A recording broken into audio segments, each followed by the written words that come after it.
Hello everybody and welcome back. In today's video we got a couple of things to discuss. We got a signing to talk about, some waiver updates, injury updates, we got two trades to talk about, and some trade rumors involving the Avalanche, Devils, Sharks, and Coyotes. And we'll go to all of that coming up right now.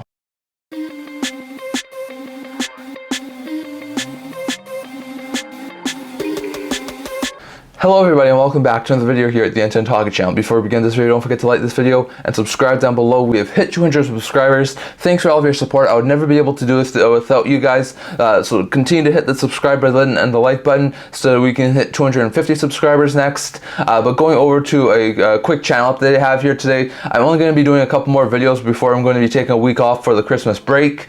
So I'm going to take a week off for Christmas. I'm going to have today's videos plus Tuesdays and Thursdays videos, and I'm going to take a week off from Thursday 21st to Thursday 28th, and on Thursday 28th I'm just going to do a quick game review recap when I get back. I might do a couple of pre-recorded videos throughout that week, but I am going to be taking a week off, so just want to let you guys know that I am going to be taking a week off, but I'm still going to do the videos today plus the videos on Tuesday and Thursday this week, so it'll be interesting to see. But on Thursday the 21st will be my last video before I take a week off for Thursday the 28th, so it will be interesting to see. I may do a couple of pre-recorded videos at some points throughout that week, but for the time being, don't know exactly if I will at this point, but I will be taking a week off for doing actual videos from Thursday 21st to Thursday 28th. So I'm going to be doing another video on Tuesday the 19th, then Thursday 21st, and then I'm not going to do another video until Thursday 28th, and on the 28th I'm just going to do a quick game review, talking about the games that I missed over the past week.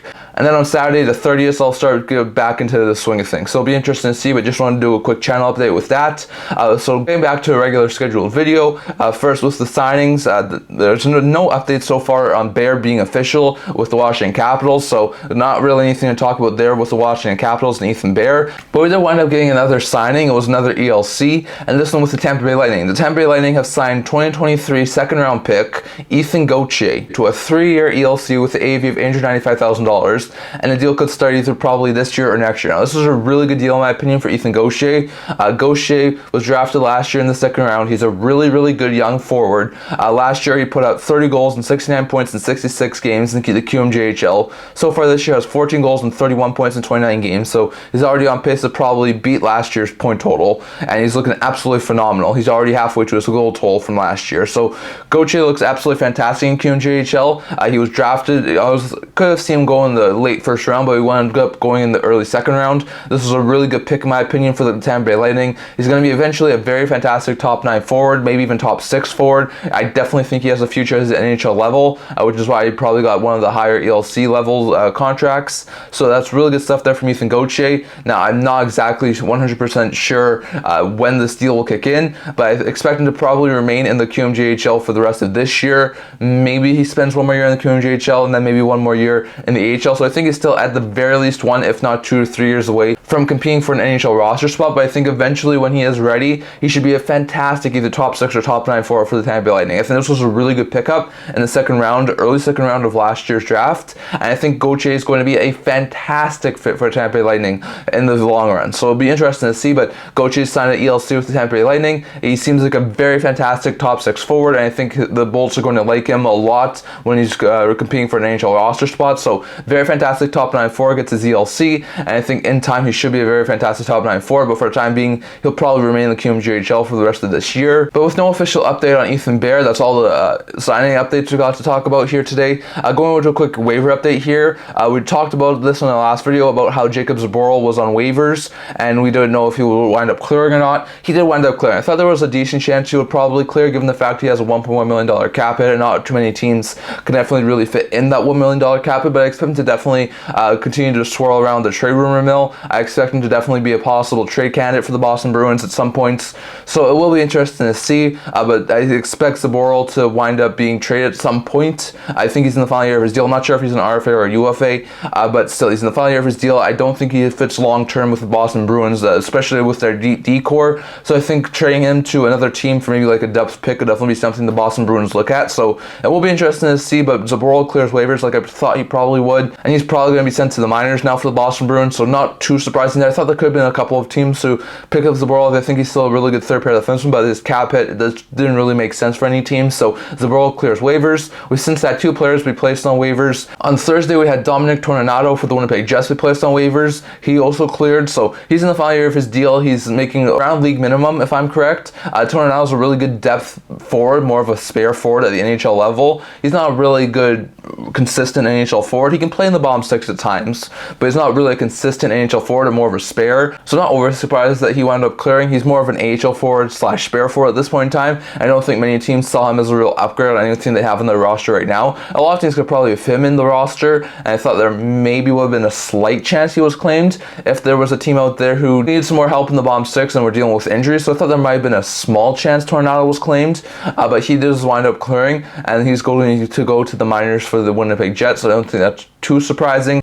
And Toninato has cleared waivers, so like I said, I don't think that's too surprising. He's more of an AHL forward / spare forward at this point in time, but I thought there might have been a slight chance of him being claimed by a team who's dealing with injuries, but he doesn't, and the Jets wind up clearing him on waivers, which is really good. And then yesterday we saw another player be placed on waivers, and Vinny Hinostroza. Now we don't know the outcome of this one, given the fact that waiver wire hasn't been finalized yet, so I think there's a possibility Hinostroza could wind up getting claimed. I think he's making league minimum for the rest of this year.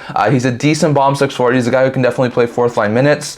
He can put some points as a depth scorer, so I don't think there would be no teams interested in him. I think he could definitely be a player who winds up being claimed at some point by a team. I think a team who's looking for some bottom 6 help, who needs some help on that forward group, I think could definitely use a guy like Vinny Hinostroza. He's a very speedy winger. He can definitely play in bottom 6 minutes. He can be a good depth scorer. I think he'd be a very versatile player. So I think there is a possibility that Hinostroza could wind up being claimed by the team before he winds up clearing waivers. But I do think, given the fact that there's not too many teams with a lot of cap space right now, and there's a possibility that Hinostroza isn't that big of an upgrade for a lot of teams, I think there's also a possibility Hinostroza could wind up be clearing. So we'll have to wait and see. But Hinostroza's on waivers. I think there's a decent chance he could get claimed, given the fact he's a speedy bottom 6 forward who's on a cheap 1-year deal. And I think for a team who could definitely use another bottom 6 forward, he could wind up being claimed. Also, given the fact he's on a cheap contract.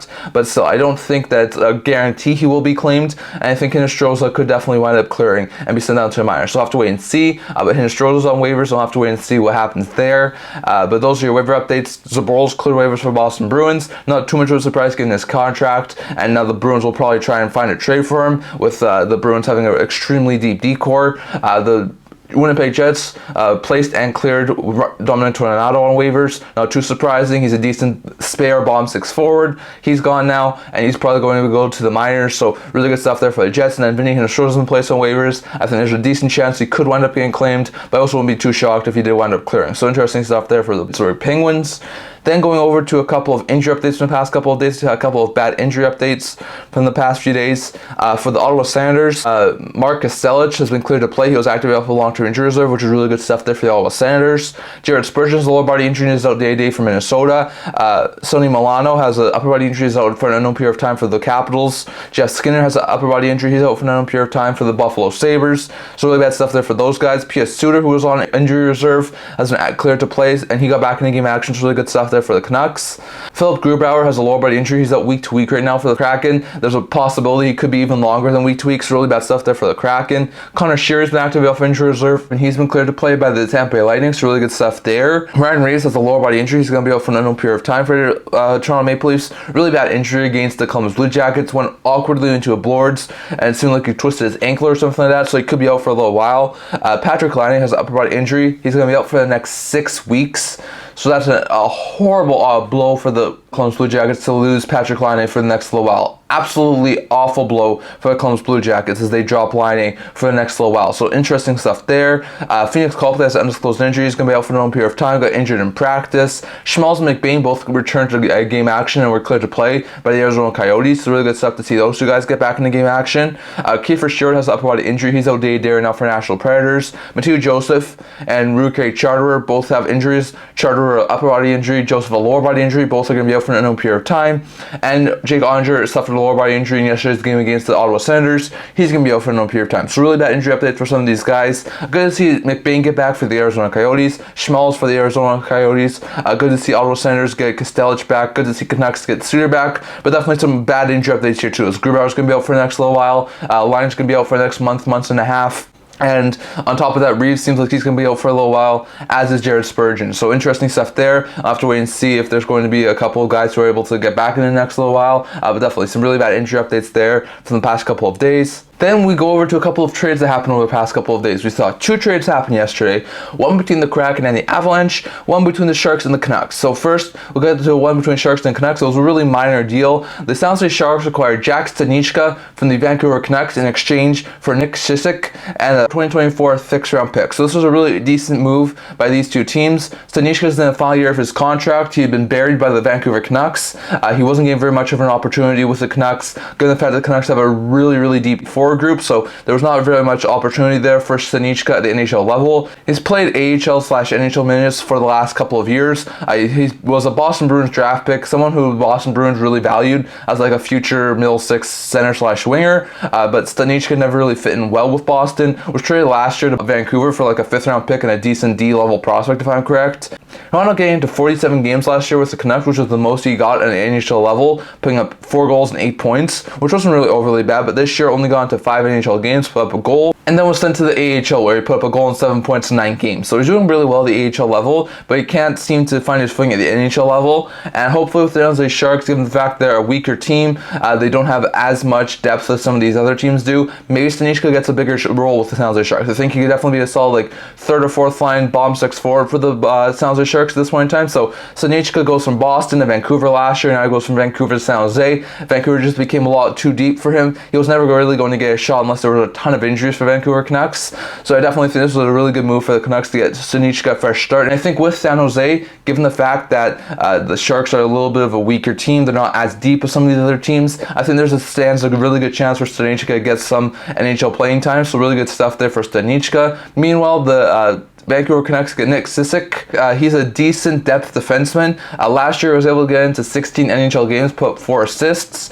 This year he hasn't been able to get in NHL games. He played in 18 AHL games, putting up a goal and 2 assists with 3 points. Same amount of points as he did last year, with the same amount of games as the San Jose Barracuda last year. So he's a decent depth defenseman, someone who could definitely be called up by the Vancouver Canucks and be a decent depth addition if they need to be. Like I said, he has a couple of games of NHL experience from last year. Not definitely an experienced player, but I definitely think someone who could definitely work well with the Vancouver Canucks. So this is a really good addition here. Once again, player who's playing in the AHL right now, probably not going to see very much action at the NHL level with the Vancouver Canucks, but I definitely think someone who could definitely be a decent addition there for Vancouver Canucks is like a depth defender and someone who could definitely be called up if need be. So really interesting stuff there. But Nick Ceci was a part of the package trade to Vancouver in exchange for Jack Studnicka, and we also saw the Canucks acquire a 2024 6th-round pick. So Canucks acquired Studnicka from the Boston Bruins in exchange for Myrenberg and a 5th-round pick. So that was a really decent trade there. Last year they were able to get a 6th-round pick and a decent depth defenseman for trading Studnicka this year. So Studnicka was never going to get a shot here with the Vancouver Canucks given their depth in the forward group. The Canucks trade him to San Jose, which I think he'll get a little bit more of an NHL look there with the San Jose Sharks, given the fact they're a little bit less deep than the Canucks. And the Canucks are able to get a decent depth defenseman in Nick Ceci, and they also get a 2024 6th-round pick. So this is a really fantastic deal in my opinion. I think at this point in time the Sharks probably win this deal given the fact Studnicka still has some really good high upside, but then the Canucks could have definitely won this deal as well. I think Ceci is going to be a really decent depth defenseman, and I think the Canucks also get a really good 2024 6th-round pick to add to their draft capital. So really good stuff there for these two teams in this trade. And then the other trade here that happened yesterday was between the Colorado Avalanche and the Seattle Kraken. The Avalanche acquired the 2024 5th-round pick from the Seattle Kraken in exchange for forward Tomas Tatar. Now this is a really good deal in my opinion. It's going to help both sides. Look at the Kraken first. A really low asking price for the Tomas Tatar, who was a former 25 goal scorer in the NHL. So that's a really good pickup there for Seattle Kraken. Tatar has been healthy scratched a couple of times by the Colorado Avalanche. Not too surprising. He hasn't been overly well there, and I think not as well as they really wanted him to fit in.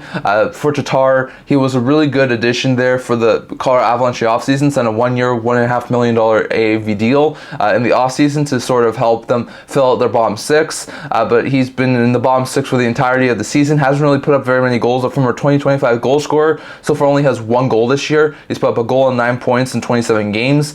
Avalanche haven't really liked the fit. They've scratched him a couple of times this year too, so they didn't really see a very big future. So they're able to clear the entire $1.5 million cap hit off the books and trade him to Seattle. I think he'll fit in extremely well in Seattle. They have a couple of injuries right now with guys like Schwartz and Burakovsky out, who for the next little while they could definitely use a little bit more depth on their forward group. I think Tatar will be a very fantastic third line forward for the Seattle Kraken and provide some depth that they've lacked over the course of this year. So I think this is going to be really a good addition for the Kraken. They have a ton of draft capital, so giving up a 5th round pick for a decent forward is not overly bad. And I think that with Tatar being a really good third line forward who can definitely score at some points, this will be a really good addition there for the Seattle Kraken. Now for the Kraken, he should be able to fit on the third line if I'm correct. He's a really good player, and I think he'll definitely be a very good addition for the Seattle Kraken. So Kraken acquired Tatar, who was not fitting overly well with the Colorado Avalanche. They didn't really see a fit for him, so they traded him to the Kraken, and the Kraken are able to get a solid former 20 goal scorer who can put up some points, who's in the final year of his deal.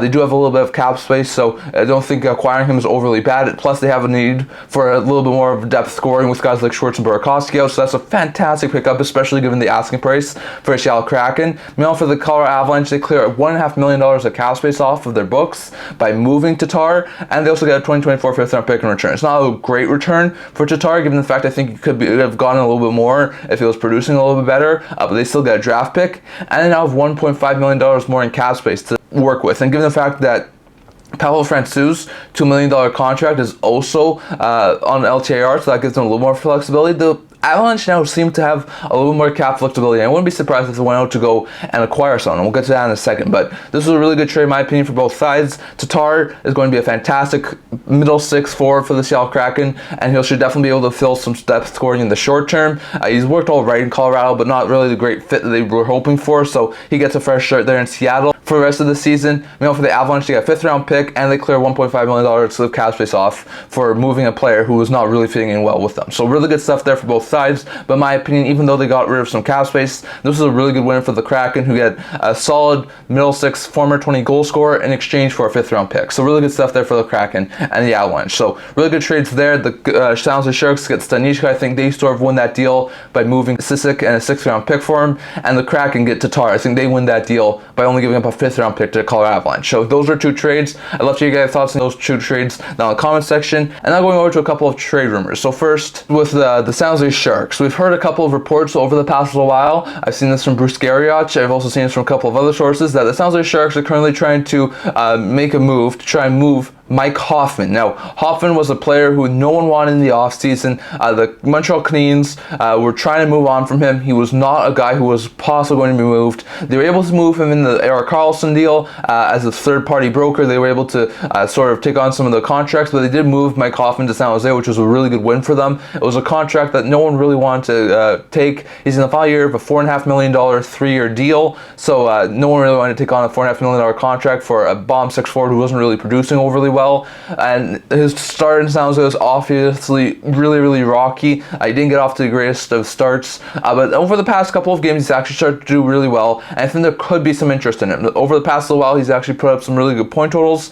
So far he has 8 goals and 12 points in 28 games this year. So far in the past couple of years he's on pace to hit right around where he's hit the past couple of years, between 30 and 40 points. Not the 50, 60, 70 point player he was with the Panthers and the Senators in the past, but still he's on pace to do right around where he was last year, which is a decent total for a decent depth forward. But he's also on pace to hit 20 goals for the first time since the 1920 season with the Florida Panthers. So that'll be a fantastic stuff for Hoffman to see him rejuvenate his career and score 20 goals for the first time since the 1920 season will be absolutely phenomenal. He's on pace to hit right around 23, 24 goals, which would be absolutely fantastic for him. Former 20 goal scorer multiple times, but the past 3 years he hasn't been able to hit the 20 goal mark, so it will be absolutely fantastic to see him hit the 20 goal mark. But with the San Jose Sharks trying to move him, I think there could definitely be a couple of trade options there for Mike Hoffman if he was to possibly be moved. I think he's a very fantastic forward. He can definitely fit on a team like third pair, especially a cup contender team. Now, I do wonder about how they'll make the cap work. The Sharks don't have a whole bunch of retained salary slots. Burns and Carlson take up 2 of their 3 retained salary slots, so they don't have a lot of room to work with. And given the fact they have LeBanc over $4 million contract, Hoffman on over $4 million contract, Grounds on an over $5 million contract, Vlasic's on an over $7 million contract, they don't have a very likely option to retain a lot of contract this year. So it makes sense that Hoffman might be traded, but it'll definitely be interesting to see if he's going to be traded at his contract value or if they're able to get another third team to retain some money. But I don't think they would be really willing to trade Hoffman at his cap value, so it'll be interesting to see. But Hoffman, I think, could definitely be traded, but it'll be interesting to see if he winds up getting some of his salary retained or not, so that'll be interesting to see. Going on to New Jersey Devils, there's been a lot of talk they could try and look for a replacement for Dougie Hamilton, given the fact that Hamilton's going to be out for the next little while. There's no real concrete timeline for Hamilton, it's just indefinitely right now, but it could be a couple of months. Some think it could possibly be season ending, not exactly going to say that it will be, but if it is season ending, I could see him go after another top-end offensive defenseman. Some people, including Elliot Friedman, have just speculated that players like Tyson Barrie in Nashville and Tony DeAngelo in Carolina could be options.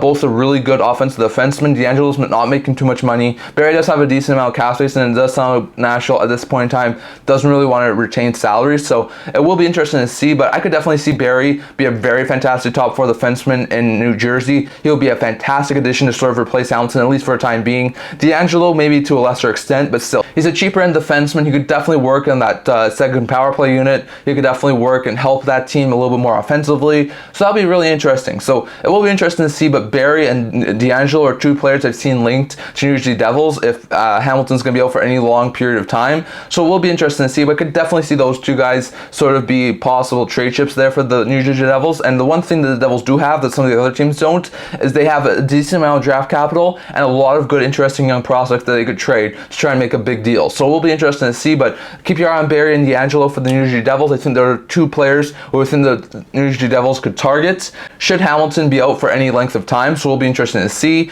Going over to the Colorado Avalanche, could we see them make some sort of a trade? We know they just traded Tomas Tatar. That freed up $1.5 million of cap space. You know that Pavel Francouz's contract's on long-term injury reserve for the rest of the season. That gives them a lot of free cap space. Now we know that they have a lot of injuries right now, with Arturi Lehkonen out right now, Gabriel Landeskog still injured, so they have a lot of injuries on their forward group. Could we look to see the Avalanche try and add 1 or 2 forwards before a trade line? I think they could try and add some. I've seen some people say maybe they go after a guy like Elias Lindholm to be a solid second-line center for that team. I could definitely see that be a possibility. I've also seen some people link a couple of third-line centers to them, like a Morgan Frost or a Sean Monahan, to be sort of like solid third-line centers. So I could definitely see him try and add something like that. Monahan would be a very fantastic addition, in my opinion, for Colorado. Frost would be a younger addition, but I think someone who could also work there in Colorado. So those are 2 players that I could definitely see. Lindholm's a little bit less likely, but I think that could also be a really good addition there for the Avalanche. I also wouldn't rule out the Manga defenseman. They have a decent defensive group right now with Byron, Manson, Taze, and Makar, but I could see them also add another defenseman, given the fact Samuel Girard with the NHLPA player assistant program right now.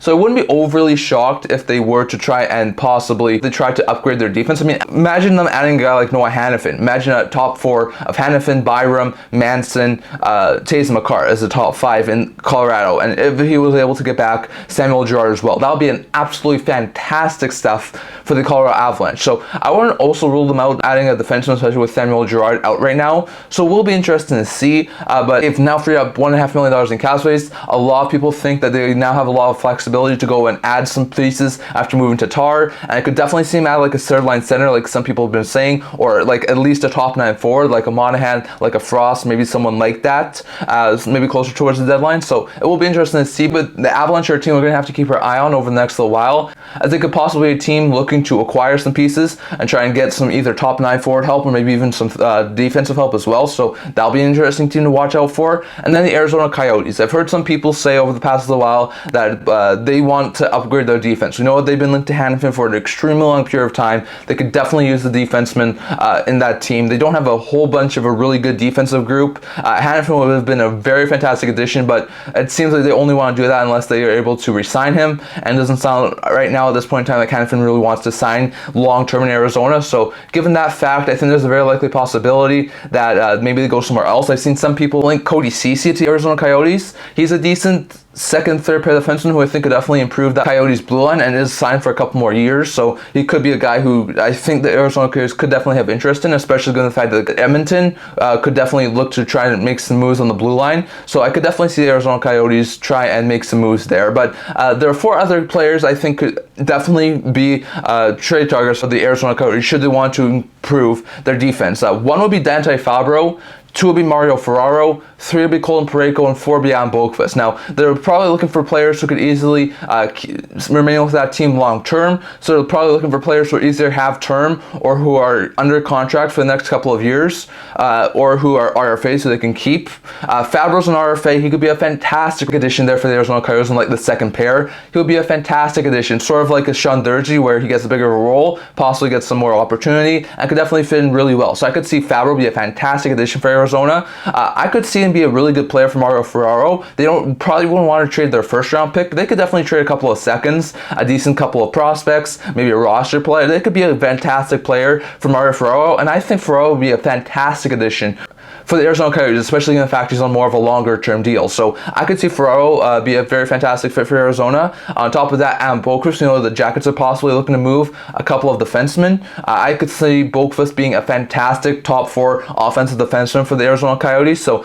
I could see them go after the Jackets defenseman if they really wanted to. And another one would be Colin Parayko. If the Blues are looking to move a defenseman like a Krug or a Parayko, I could see the Arizona Coyotes have a ton of interest in the big defenseman. Parayko's a really good defenseman. He's a bigger type player. He's on a longer term deal. I think he could be a very fantastic addition there for Arizona Coyotes. So I know that Ceci's been linked to Arizona Coyotes. I know the Arizona Coyotes want to add a top 4 defenseman, add someone who can really fit in on their second or third pair. I think Ceci would definitely be a decent player, but I think other players, this is just me speculating, but I think Parayko, Ferraro, Fabbro, and Boqvist could all be extremely good additions there for Arizona Coyotes should they look to try and acquire a defenseman for a deadline. And I think at the deadline, they could be a team who winds up selling pieces and acquiring pieces. I think they could sell players like Zucker, like Dumba, like some of these other players. I could definitely see him be a seller, but I could also see him try and add some pieces, especially on the blue line, if it was for a long-term enough deal. So it will be interesting to see, but I could definitely see Arizona acquire Parayko, who's on a longer-term deal, or Ferraro, Fabbro, or Boqvist, who are all more of younger players who I think could definitely be integrated extremely well into their top 4. So it will be interesting to see, but those are your trade rumors I wanted to discuss here today.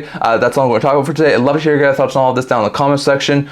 Do you think Arizona acquires a defenseman before the trade deadline? If so, who do you think they go after? Is it Ceci? Do you try and circle back and try and get Hannafin? Or could they go after a guy like Parayko, Ferraro, Fabbro, or Boqvist? Definitely love to hear your thoughts on that.